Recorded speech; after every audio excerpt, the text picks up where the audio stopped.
Seja muito bem-vindo, seja muito bem-vinda a mais um episódio do A Magia do Futebol, videocast apresentado por Coca-Cola. Eu sou Jordana Araújo, aqui do meu lado Thiago Rocha, e a gente vai receber neste episódio uma das maiores vozes das competições da Conmebol Libertadores. Ele tem muita história, vocês conhecem várias histórias dessa competição na voz dele. Eu vou chamar o Thiago e depois a gente apresenta o nosso convidado de hoje. A gente está muito feliz de recebê-lo. E aí, Ti? Tudo bom?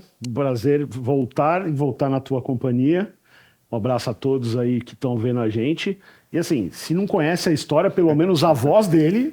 Com certeza. Pelo menos a voz dele, as pessoas já ouviram e tem histórias para contar. Com a gente aqui, João Guilherme, narrador da Paramount Plus, com larga história e serviços prestados à Conmebol Libertadores e Conmebol Sul-Americana. João, obrigado por tá aqui com a gente, bater esse papo. Eu que agradeço o convite de vocês, prazer enorme estar aqui com a Jordana, com você, Thiago, e para falar dessa coisa realmente incrível que se chama futebol e um caso à parte dentro do futebol, que é a América do Sul e a Libertadores e a Sul-Americana, né? Com o seu jeito peculiar de ser disputado, né? A Libertadores, ela é diferente, né? Eu costumo dizer, a Libertadores é traiçoeira. A gente está vendo aí o que está acontecendo nessas oitavas de final. Então é um assunto realmente que eu tenho uma identificação muito grande. Estou muito feliz de estar aqui com vocês para a gente conversar sobre isso. Inclusive, você lembra da sua primeira história com o Libertadores? Seja profissionalmente, seja até não antes de começar a narrar jogo. Você tem primeira memória ali das competições sul-americanas? Olha, antes de começar a trabalhar nisso, como criança, né? Eu nasci em 1971, então eu me lembro bem da conquista do Flamengo da Libertadores de 81, né? O time do Zico vencendo o Cobreloa, e eu me lembro que na época isso aí foi muito destacado, porque depois do Santos do Pelé, no início dos anos 60, apenas o Cruzeiro tinha vencido e não era muito comum o futebol brasileiro ganhar Libertadores. Então eu me lembro que isso na época repercutiu muito. Depois veio a do Grêmio, né, em 1983, né? Então ali foi a primeira lembrança, e aí a gente ouvia falar, pô, ganha Libertadores e vai para o Mundial, né? Aí ficava todo mundo encantado, puxa vida, a gente vai jogar com o campeão da Europa. Isso era coisa do menino, né, do garoto que estava se apaixonando por futebol e pela comunicação. Aí depois, já profissionalmente, eu passei muitos anos transmitindo Libertadores em rádio, também no Sport TV, mas indiscutivelmente esse elo, essa ligação veio quando eu comecei a trabalhar no Fox Sports, que chegou ao Brasil com a proposta de ser a Casa da Libertadores, um canal que deu à Libertadores a importância que ela merecia ter e focado na Libertadores. E aí, nesse período, a minha primeira grande experiência foi 2012, a final Boca e Corinthians, o gol do Romarinho na Bombonera, que calou a Bombonera e encaminhou o título do Corinthians, tão sonhado para fiel da Libertadores daquele ano. Cara, sem dúvidas, acho que a gente, quando fala de Libertadores, né, é algo que mexe com torcida, com quem tá envolvido, né, nessas transmissões, né, nos jogos, e você citou essa primeira experiência propriamente na Casa da Libertadores, e eu queria que você contasse um pouquinho também de como se dá essa preparação do narrador, né, para esse momento de Libertadores. Sim. Né? A gente sabe que cada jogo é um jogo, mas como que se dá essa preparação? Como que é para vocês? A gente tem que estar atento diariamente, né, a todo momento. E hoje em dia é uma facilidade muito grande, né, porque a gente tem acesso via internet a todos os sites, jornais, televisões e tudo o material dos clubes. Antigamente era bem mais complicado. Você só conhecia as equipes mesmo por jornal, por revista, que muitas vezes vinham por encomenda, chegavam lá de fora, o gráfico, por exemplo, você encomendava, demorava um mês para chegar e tal. Hoje em dia não, é tudo muito mais instantâneo, né? Então você tem um material muito mais disponível e você tem que ficar atento, tem que ficar ligado o tempo todo no noticiário, em tudo que está acontecendo. E claro, quando você vai fazer um jogo, aí você foca mais a atenção no noticiário daquela semana, daqueles times que você vai estar envolvido na transmissão. Mas a preparação ela é constante, né? O tempo todo você tem que estar atento, porque você vai absorvendo aquelas informações e você pode usar aquilo tudo na hora de transmitir, né? A preparação do narrador, ela não é só de informação, né? Sim. Você tem que preparar a emoção também, né? É. Como é para você esse processo de pensar no que falar com um determinado jogador, o famoso bordão? Sim. Como nasce um bordão para você? Pois é, eu me lembrei agora da música do Zeca Pagodinho, Deixa a Vida Me Levar. O narrador é muito isso.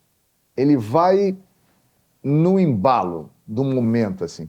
Quando o cara está no estádio, ele sente aquela energia da torcida e isso joga o narrador para cima. Muitas vezes, quando ele não está no estádio, numa transmissão off-tube, né, ele acaba recebendo outros elementos, a motivação do jogo, a rivalidade das equipes. Você acaba entrando naquele universo do jogo e acaba se motivando muito, puxando coisas para levantar aquela transmissão e tal. E em relação aos bordões, cara, é tudo muito natural, não é nada planejado, não. Assim, as coisas vão saindo. O narrador ele é meio que um repentista, assim. Ele fala um negócio e muitas vezes assim, porque você não sabe o roteiro de um jogo, né? Você não sabe se vai ser uma goleada, se vai ser um 0-0 sem graça, ou se vai ter um gol no final que vai definir uma classificação. Você não sabe o que vai acontecer. Então é tudo de momento. E naquele momento, naquela fração de segundos, você absorve aquela cena e aí você começa a mostrar aquilo em palavras e elas vão surgindo, vem a inspiração. Então é um repentista mesmo, uma coisa ali da hora. Nunca teve da sua parte, assim, em algum momento, você falar, olha, se acontecer tal coisa, vou deixar aqui anotadinho para eu lembrar, vai que isso rende um bom bordão ou uma boa saída ali de narração. Não, assim, de eu ouvir algo e anotar e falar assim, isso aqui pode virar um bordão, não, nunca aconteceu. Agora, já aconteceu muito comigo o seguinte, eu estou conversando aqui com vocês, aí de repente a Jordana fala alguma coisa e aquilo me chama atenção. Aí dá aquele estalo, pô, legal isso aí que a Jordana falou, bacana. E aí guarda, aí fica lá na caixinha, lá no subconsciente. E de repente, na hora do jogo, você lembra daquilo e solta. Naqueles momentos de inspiração, do repentismo, ali você falar alguma coisa, você se lembra de alguma situação, de alguma frase que você ouviu e você solta. Muitas vezes encaixa, muitas vezes não encaixa. E aí você percebe quando encaixa, quando você começa a ter contato com as pessoas e as pessoas vão repetindo aquilo que você falou. João, você falou aquilo na hora do jogo, daquele jogador, daquele lance, que legal. Por exemplo, eu estava vindo agora para cá, aí eu encontrei com um rapaz na saída do aeroporto ali de Congonhas, aí ele olhou para mim e falou assim, eu só acredito porque estou narrando. É um dos bordões. Sim. Então, assim, isso é um prêmio, né, que a gente recebe diariamente. Aí o outro cara vai e fala assim, toca a música. É isso, o bordão é isso. Quem faz o bordão é o público. Você fala, mas o público consagra. E se ele começa a repercutir aquilo e repetir, é que nasceu um bordão, assim que vem. Esse é o processo. Ai, que legal. Agora não tem como não falar da narração de 2019, da sim. final de 2019, Flamengo e River Plate, que é algo que marca. Sim, sem né? dúvida, É sem muito. dúvida. Eu lembro exatamente onde eu estava, o que eu estava fazendo, e eu estava assistindo a sua narração voltando do trabalho no dia. Obrigado. E eu lembro claramente assim de flashes importantes desse jogo graças à sua voz. Obrigado. E aí, obviamente, eu queria que você contasse um pouco dessa história que loucura. do João Guilherme ali narrando e também contasse pra gente se você já teve a oportunidade de conversar com o Gabriel depois dessa situação. Nunca tive. Emendo, desculpa te interromper, emendo. Foi a narração mais marcante da sua carreira? Foi. Até o momento foi, porque, assim, por tudo que foi envolvido, né? O Flamengo, o time mais popular do Brasil, que não ganhava uma Libertadores há 38 anos, não chegava a uma final há 38 anos. Nessa trajetória tão longa de mais de 3 décadas, muitos vexames, muitas eliminações. E eu vim acompanhando isso tudo, primeiro como criança que não trabalhava ainda e depois como profissional. Eu acompanhei muito essa trajetória do Flamengo, transmiti muitos fracassos, muitas eliminações do Flamengo. E aí chegou o ano de 2019. E desde o início já dava para perceber que seria diferente. Eu narrei toda aquela campanha, desde o primeiro jogo contra o San José em Oruro, até o jogo com o River Plate, a final. E o primeiro jogo ele já foi muito marcante, porque o Flamengo venceu numa altitude de mais de 4.000 metros, uma equipe da casa que estava adaptada àquilo. O Diego Alves fez uma partida extraordinária, e a dupla Bruno Henrique e Gabigol apareceu pela primeira vez. O Bruno Henrique deu um passe e o Gabigol fez o gol ali. E o Flamengo venceu pela primeira vez numa estreia de Libertadores jogando fora de casa. Já era um sinal assim, começou diferente, hein? Isso nunca tinha acontecido com o Flamengo. Aí o tempo foi passando, vieram as oitavas de final. Aí Emelec, Maracanã, o Flamengo perde por 2-0 em Guayaquil, aí vem para o Maracanã, disputa de pênaltis, o Maracanã num silêncio por causa de todos os traumas anteriores, o Flamengo vai e se classifica.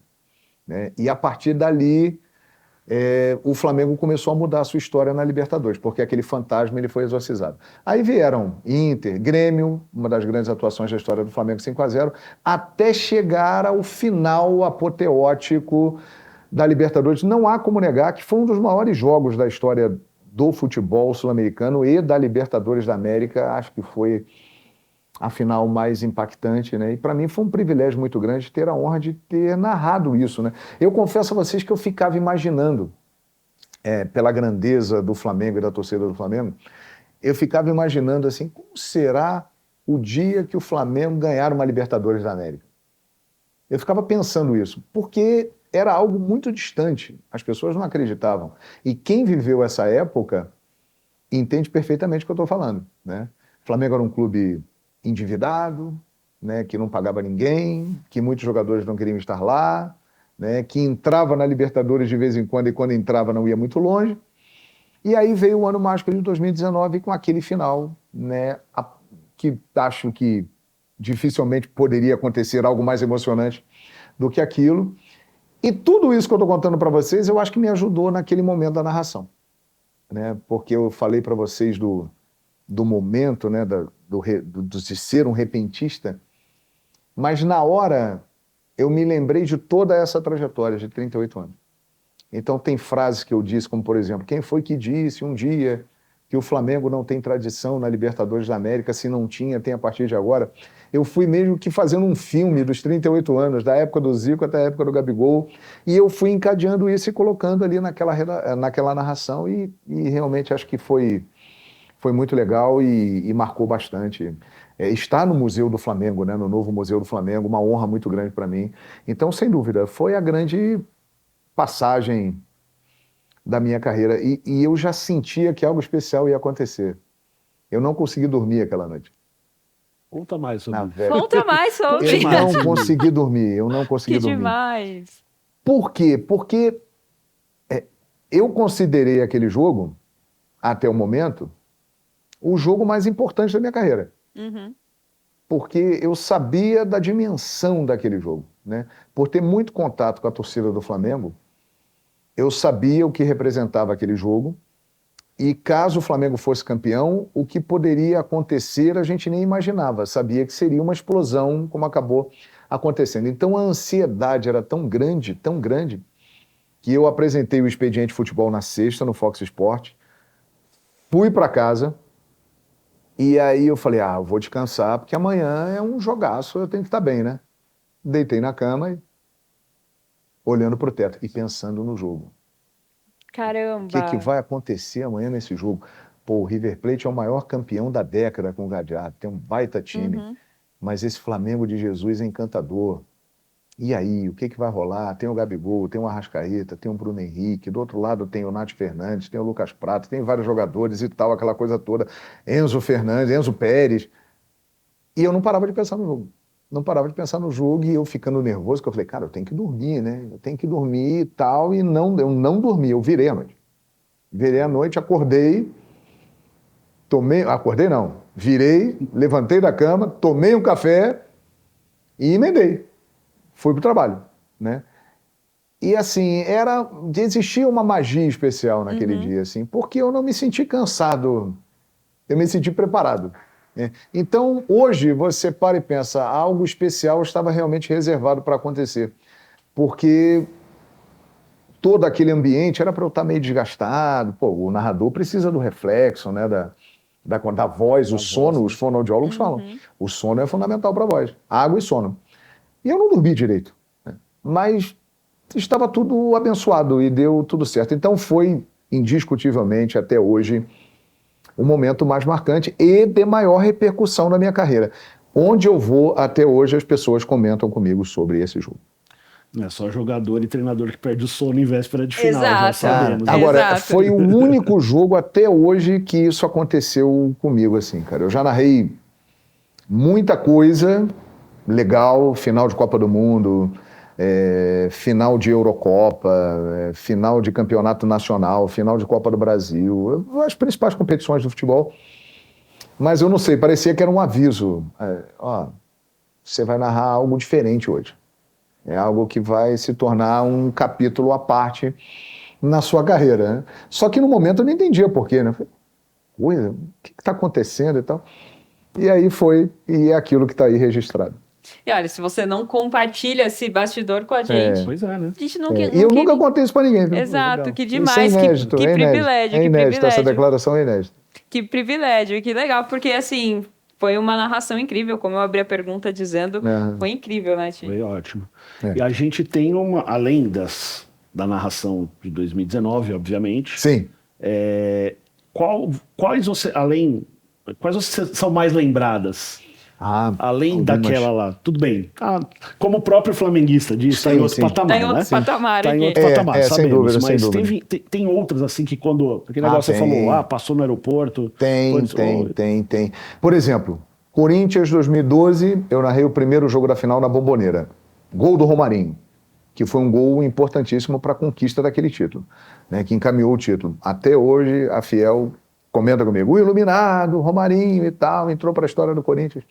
No ano seguinte, a campanha toda do Atlético Mineiro, do Eu Acredito e tal, das grandes viradas, Ronaldinho Gaúcho e aquele grande time do Atlético, também campeão pela primeira vez da Libertadores, também foi um momento muito marcante. Até hoje a massa atleticana lembra muito, comenta muito comigo.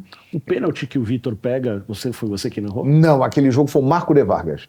Marco de Vargas. Porque foi o único jogo que eu não narrei, porque eu estava fazendo Fluminense e Olímpia, que era na mesma data, nas quartas de final também.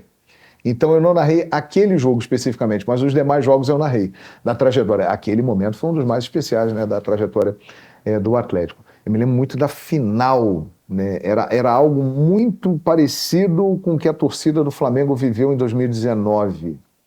Assim, porque era algo inédito para a torcida do Atlético chegar a uma final de Libertadores e ganhar dentro do Mineirão. Então eu me lembro também que Belo Horizonte, na véspera e no dia seguinte, ninguém dormiu. Uma loucura, assim, as pessoas não conseguiam se desligar daquilo. Foi muito especial também.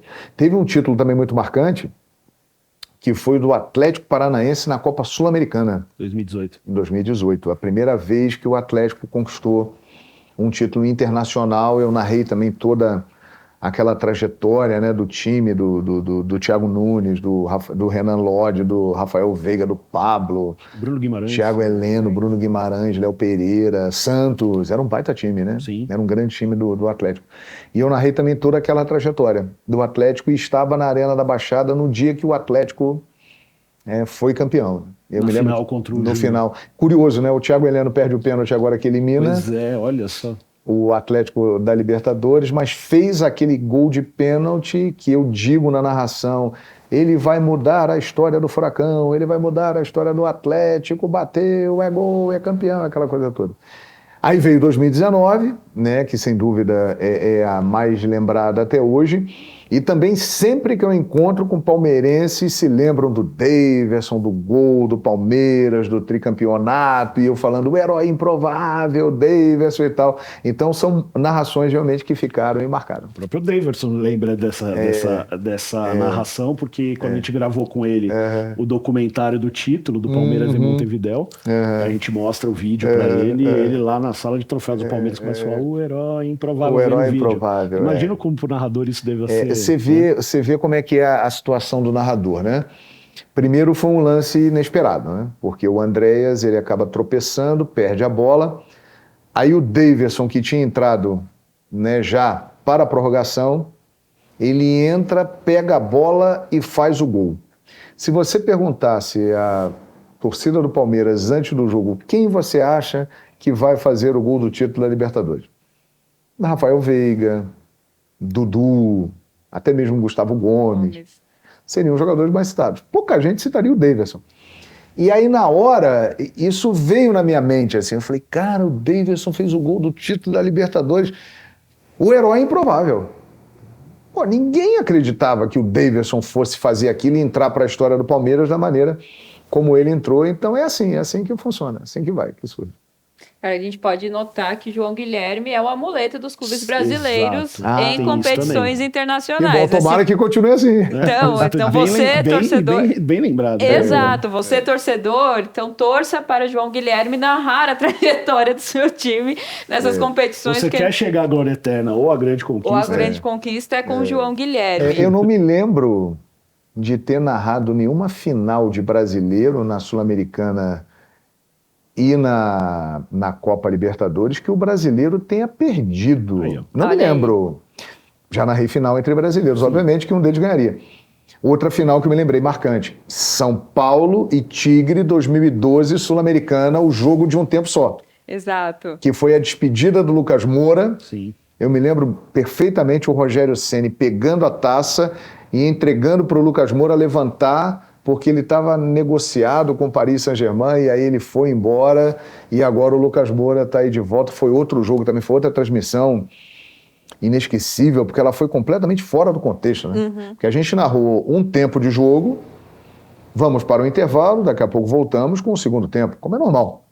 Só que aí o segundo tempo não aconteceu. E a gente, sem entender muito bem o que estava acontecendo, o que aconteceu? Ele encerrou o jogo, pô, o São Paulo é campeão. É campeão, é campeão. Então também foi um momento especial dessa trajetória. E, bom, ao final desse ano, da Conmebol Libertadores, escolhido o Maracanã. Sim. Teve uma final recente ali, 2021, mas Sim. era pandemia, Sim. sem público. Só que agora vamos ter uma final de Conmebol Libertadores no Maracanã, Sim. com sua plenitude para receber Que legal, que legal. público, talvez um ambiente de final que um estádio Sim. da história do porte do Maracanã de fato mereça. Você do Rio de Janeiro, Sim. você envolvido com futebol há tanto tempo, acostumado a narrar emoções. Como você recebe essa notícia de uma final, mais uma final de Conmebol Libertadores no templo que é o Maracanã? Emocionado, assim. Eu acho que, por ser do Rio de Janeiro mais ainda, mas eu acho que todos que gostam de futebol, quando souberam disso, ficaram muito felizes. Né? Porque o Maracanã é o grande palco do futebol, né? E o fato de ter acontecido a final lá, no início de 2021, né, no meio da pandemia, que apenas 6 pessoas estavam presentes, 6.000 pessoas estavam presentes, né, uma limitação de público, foi muito ruim. Né, quebrou a força de ter uma final no Maracanã. Então acho que é muito justo, pelo que o Brasil vem fazendo na Libertadores e na Sul-Americana, um domínio amplo do futebol brasileiro, como nunca aconteceu na história das competições, e estar no Maracanã, no grande palco, numa cidade como o Rio de Janeiro, que as pessoas terão facilidade de chegar, né? As pessoas podem chegar ao Rio de Janeiro de qualquer parte. Isso também é muito importante, né? E com todas as atrações que a cidade tem, e no templo sagrado do futebol que é o Maracanã, olha, vai ser algo incrível e talvez seja aí o próximo grande momento da minha carreira. Pode se tornar o grande momento da minha carreira, superando até 2019, quem sabe? Olha Vamos só. aguardar, vamos aguardar. Ai, que momento. E aí, falando da sua carreira, você está vivendo um momento diferente Sim. agora, né? Narrando para os canais da Paramount, tendo essa oportunidade também, novamente, de vivenciar tanto a Suda quanto a Conmebol, Exato. que é a Conmebol Libertadores. Eu queria que você falasse como é que está sendo esse momento novo, né? Com o streaming é uma linguagem diferente da TV, né? A gente sabe que tem ali uma liberdade a mais, claro, dentro de um padrão. Sim. Mas como é que está sendo para você esse novo momento e o que você está tirando assim de lição, o que é de mais novo que você gostaria de compartilhar? Maravilhoso, assim, eu estou me sentindo, eu tenho 34 anos de carreira, mas eu estou me sentindo um iniciante, começando de novo. Assim. E isso é uma coisa que não tem preço, porque a motivação né? Ela faz com que você atinja coisas que você nem imagina que pode chegar, né? E foi exatamente isso que me fez seguir esse novo caminho, né? Eu estava muito bem na ESPN, vinha de uma trajetória na Fox, antes no Sport TV, já tinha trabalhado aí nas principais emissoras de TV desportiva em canais fechados do Brasil, e realmente estava consolidado, não tinha por que mudar. Mas aí aparece um projeto no streaming, que já é uma realidade, cada vez mais as pessoas têm acesso, e não só para ver séries, filmes, documentários, o esporte já está ali, né? E vem a Paramount com Libertadores e Sul-Americana. Aí os meus olhos brilharam. Aí eu falei, eu conheço bem isso aí. E me apresentaram uma proposta para ser um dos narradores, né, desse projeto, iniciando. Isso é uma coisa que me motiva muito, iniciar projetos, né, ajudar a construir alguma coisa, né, não ser engenheiro de obra pronta. Uhum. Então isso é uma coisa que mexe comigo. E aí me remeteu lá ao início do Fox Sports, que foi exatamente isso. A gente chegou num canal novo que estava entrando no Brasil, com muita história lá fora, mas que aqui ninguém conhecia, e fazendo Libertadores Sul-Americana. Então eu fiz essa ligação com o Fox Sports e falei, cara, isso aí está me motivando agora como me motivou no final de 2011 a sair do Sport TV e ir para a Fox. E aí mexeu comigo e eu tô lá e estou muito feliz.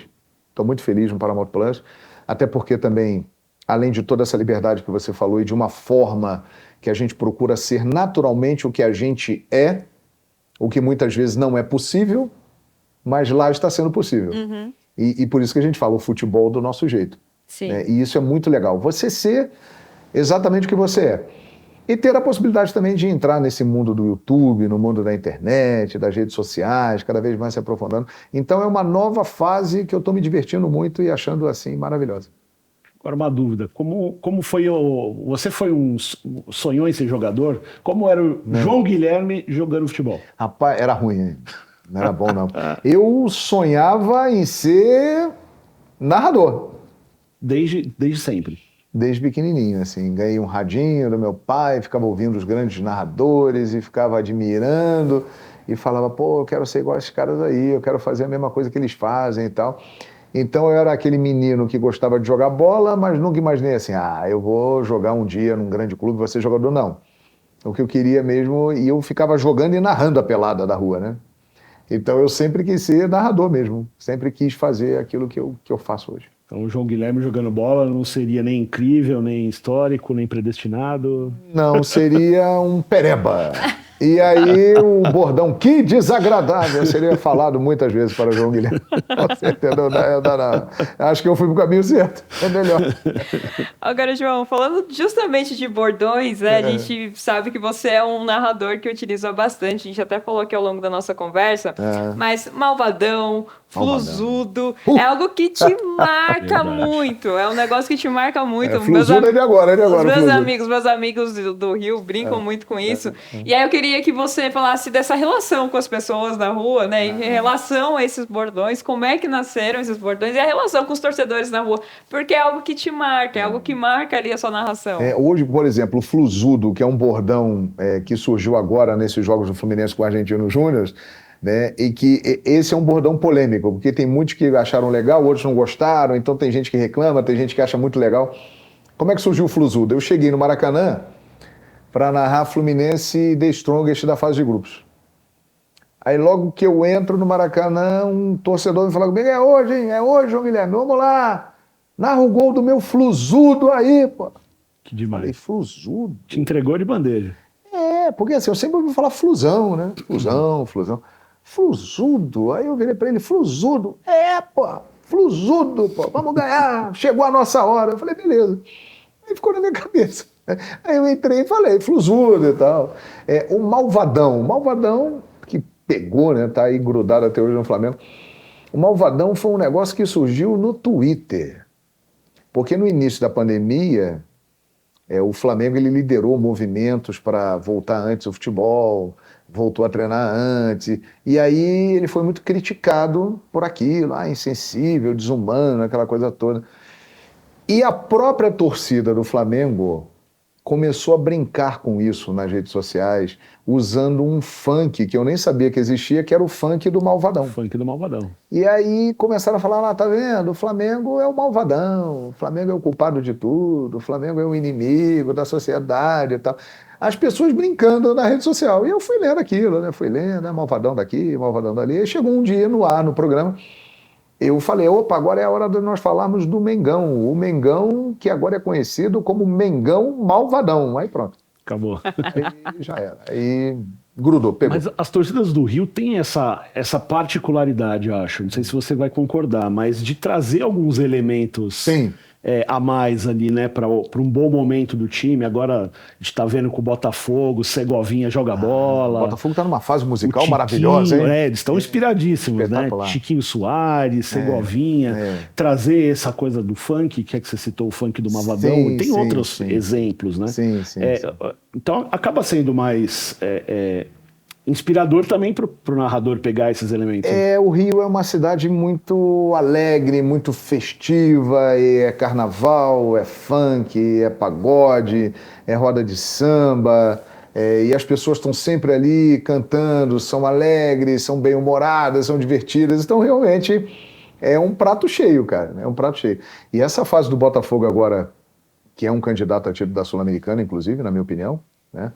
O Botafogo, além de estar muito bem em campo, a torcida está dando um show, né? Porque surgiu a música do Tiquinho Soares, a do Segovinha, que é uma versão também de outro funk, e outras estão surgindo aí. É muito legal, muito bacana isso aí. Vocês já conseguiram uma proeza que foi fazer o PVC cantar Segovinha jogar bola ao vivo. Essa história é boa. Que eu vi. Essa história Ninguém me muito contou, eu vi. Essa história é boa. Por quê? Coisas dos bastidores.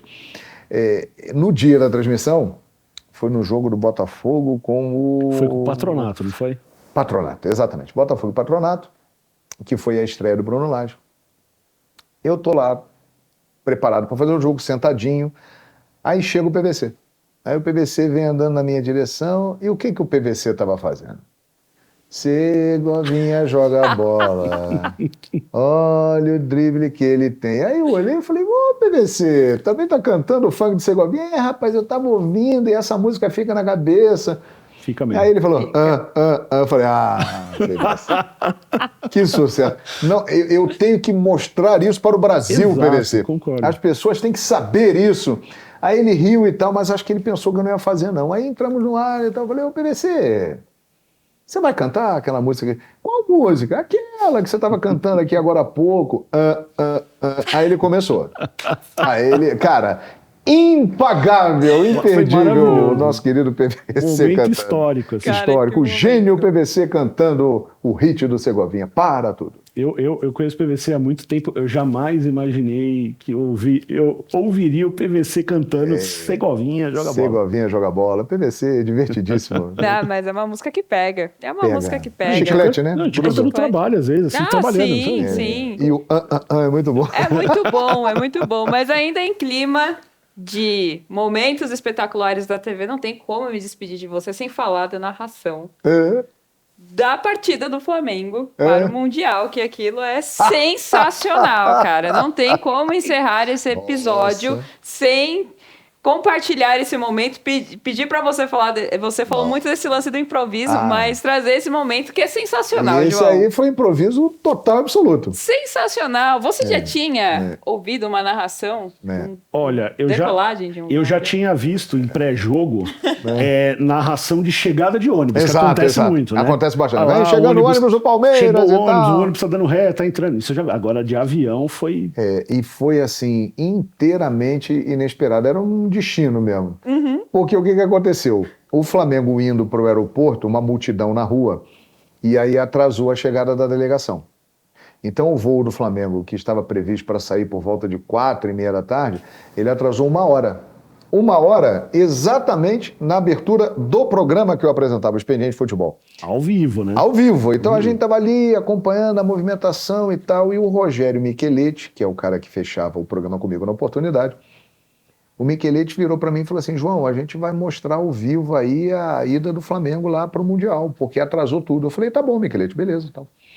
Tô no estúdio, sentado, ele avisou, entramos no ar. Quando entra no ar, aparece a imagem do avião taxiando na pista. Ele já indo para a cabeceira, na hora que eu entrei, no ar. Muito boa tarde, está no ar o Expediente Futebol. Olha aí, você está vendo o avião do Flamengo indo para a cabeceira da pista. Aí o Michelete virou para mim e falou assim, João, vai falando aí do avião que está decolando. Eu falei, tá bom, né? Aí na hora eu pensei, eu vou narrar, né?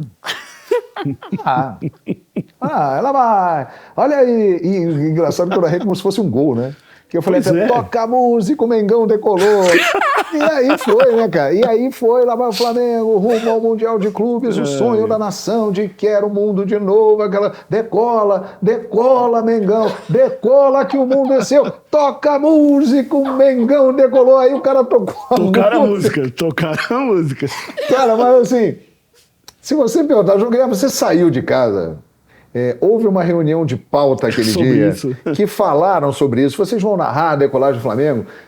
Não aconteceu. A culpa é quem? É do povo que foi pra rua, que atrasou o ônibus, e aí o destino colocou ali naquele momento, aquela cena, e aí eu abri daquela forma. E essa é uma narração que repercutiu talvez até mais do que a narração do Gabigol, hein? Não, sim. Porque é uma narração de aviões, né? Quem não é Flamengo ficou meio bravo, assim, tá vendo? Olha aí, que absurdo, na rua decolagem, quem é Flamengo adorou. E eu fiquei muito feliz porque isso aí virou meio que uma escola, né? Porque no ano seguinte narraram a decolagem do Palmeiras e depois narraram a decolagem de outro time. E aí sempre perguntam, pô, e aí, não vai narrar a decolagem do avião, não? Cadê o João Guilherme para narrar? Aí eu explico para as pessoas, gente, eu não posso narrar a decolagem nesse momento desse time porque eu não estou no ar, eu estou na minha casa, eu estou em algum outro lugar. O programa que eu estou apresentando não está no ar, ali mostrando a decolagem. Mas foi algo realmente que ficou marcado aí. Muito legal. Poxa, que demais. Foi um momento muito, muito legal mesmo. Assim, todo mundo lembra. E quando a gente falou que ia conversar com você, o pessoal, pergunta da narração. Porque da narração do avião. Porque é sensacional, João. Obrigado. Muito obrigada por essa troca maravilhosa aqui com a gente no videocast A Magia do Futebol, apresentado pela Coca-Cola. A gente deseja muito sucesso para você, que você continue tornando esses momentos cada vez mais memoráveis através da sua voz, através do seu trabalho, que é incrível. Obrigado, querido. É um prazerzaço, de fato, receber você que tem essa voz tão marcante para a Conmebol, Libertadores e para a Sul-Americana. É um prazer estar aqui. E que você possa narrar mais gols improváveis, gols históricos e um aviãozinho também. De brasileiro, né? Porque o avião decolando está indo para o Mundial. Exato. E aí é título brasileiro em Libertadores da América. Exato. Tudo faz parte da emoção do futebol. Que legal, faz parte do roteiro. Muito obrigado, Jordana, Thiago, um prazer enorme estar aqui. Me senti em casa, né? Olha aqui, Libertadores, Sul-Americana, estou em casa, é a minha casa, é a minha praia realmente, isso para mim é um orgulho muito grande. Cada vez mais eu sou apaixonado pela Libertadores da América. E pela Sul-Americana é uma competição muito diferente. Já me perguntaram várias vezes, você prefere a Champions ou a Libertadores?